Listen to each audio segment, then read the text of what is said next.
If you're going into a battle and they give you a rifle and a sidearm, how much ammunition do you want? My answer would be all I can get. In the battle for freedom and the lives of your loved ones, food is your only ammunition. How much do you want? When do you want it? Now or after the battle starts? When will you need it? Can you buy it without proper identification? Will there be any food? Will it make your children sick? If there's a quarantine and you can't feed yourself, will you go to the gathering center and be immunized? You wipe out all these problems if you have a good food supply. Food is your ammunition to fight for your freedom and your life. How much will you need? We don't know. How much do you want? All you can get. I'm Alex Jones. I want all of you good guys to live to fight another day. Call 1-800-409-5633 or check it out on the web at efoodsdirect.com. Again, that number, 1-800-409-5633. Coast to coast, direct from Austin. You're listening to the Alex Jones Broadcasting Network.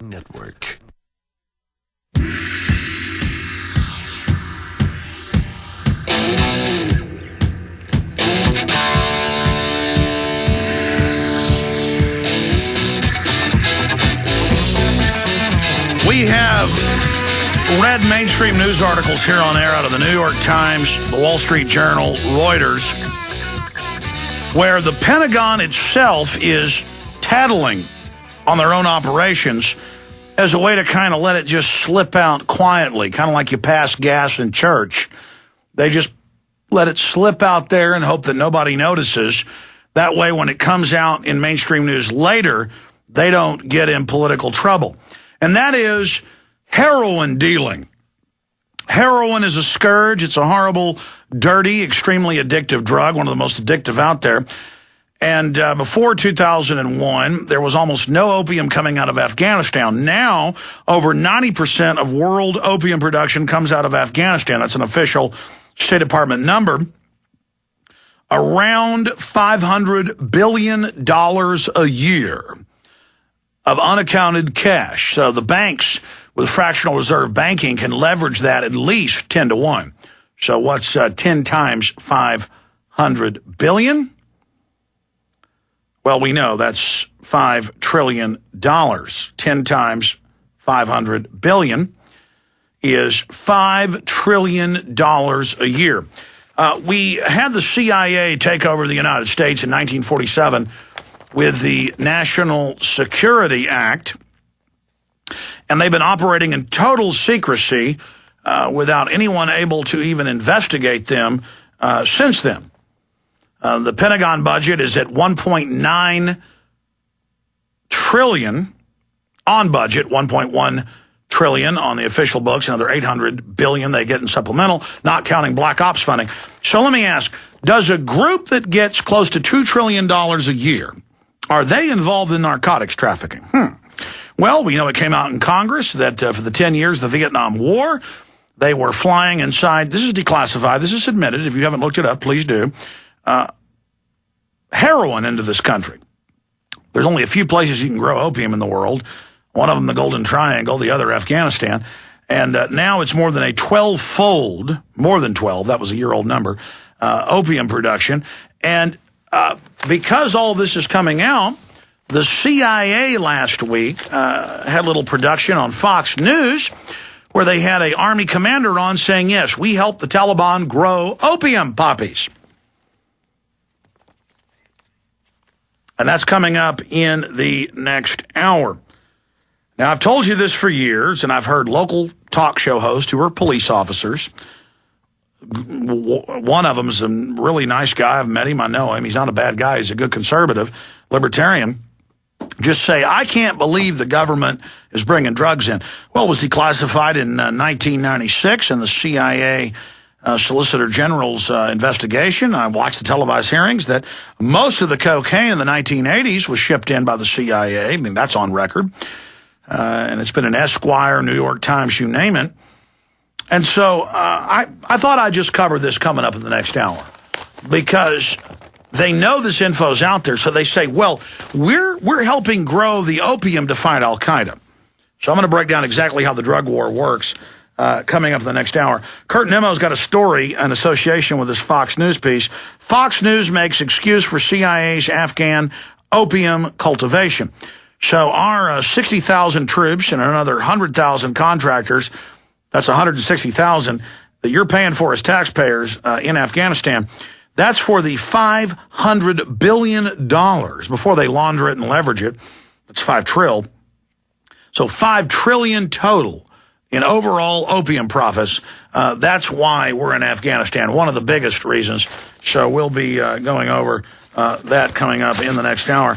And also, here's another report out of Infowars.com. U.S. Army trains to take on the Tea Party. We got more on top of the big stack of secret Army training manuals where they are drilling to, quote, take on the Tea Party.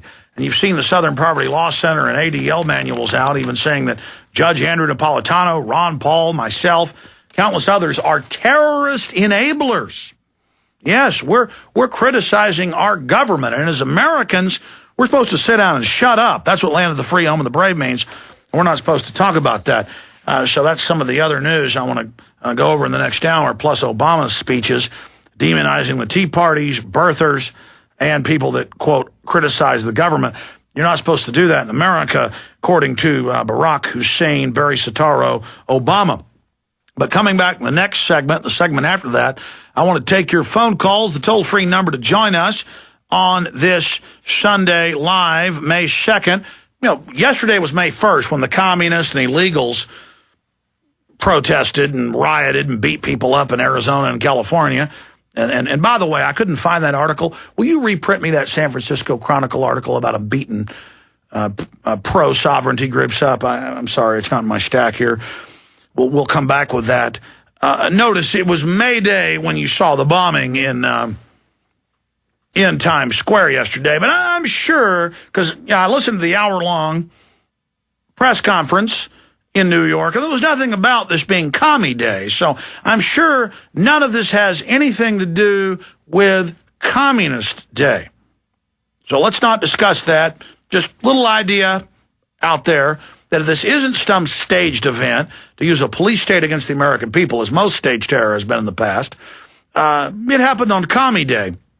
But some mainstream media is saying, well, we should look at the American people and the Tea Parties. Well, they may find some patsy they bust. They've been saying the Tea Parties are going to carry out terror attacks. Bill Clinton has said, give up all your rights. Don't criticize what the government's doing, or you're going to cause another Oklahoma City. So this could be a staged event along those lines. But it could be a real event.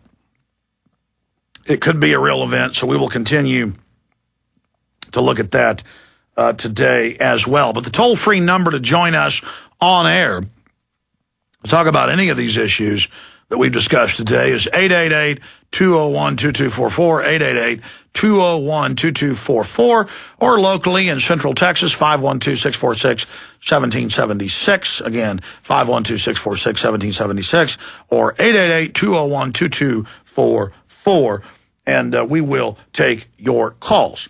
Now, they say hindsight is 20/20.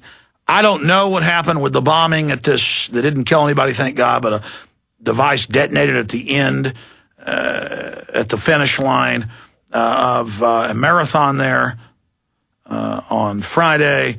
Last night, some type of smoke bomb went off with a bunch of gasoline, firecrackers, and butane and propane. So we've got to ban all that now, the media is saying.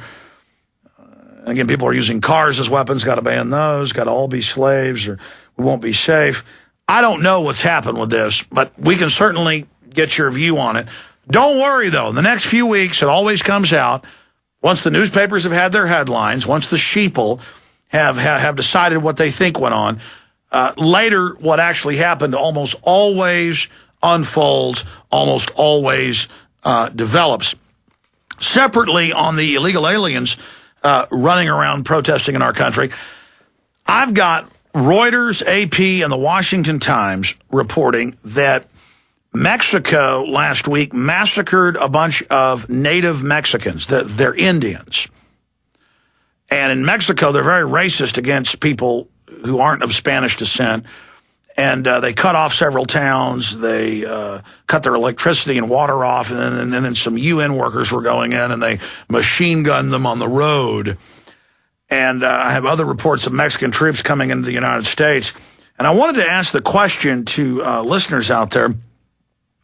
If you're a U.S. citizen and try to go to Mexico with an anchor baby, that is, you go into a hospital right when your wife's about to give birth and demand that you be given free health care, you are thrown out on your behind. So why?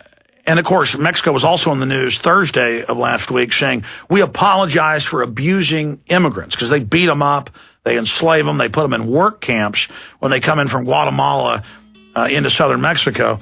So I just wanted to point that out. I mean, why are we supposed to kiss the butt of all these illegal aliens that are bankrupting our country? And why is the government using them as a political tool, a weapon against the American people, when Arizona just simply says, if police pull an illegal some alien over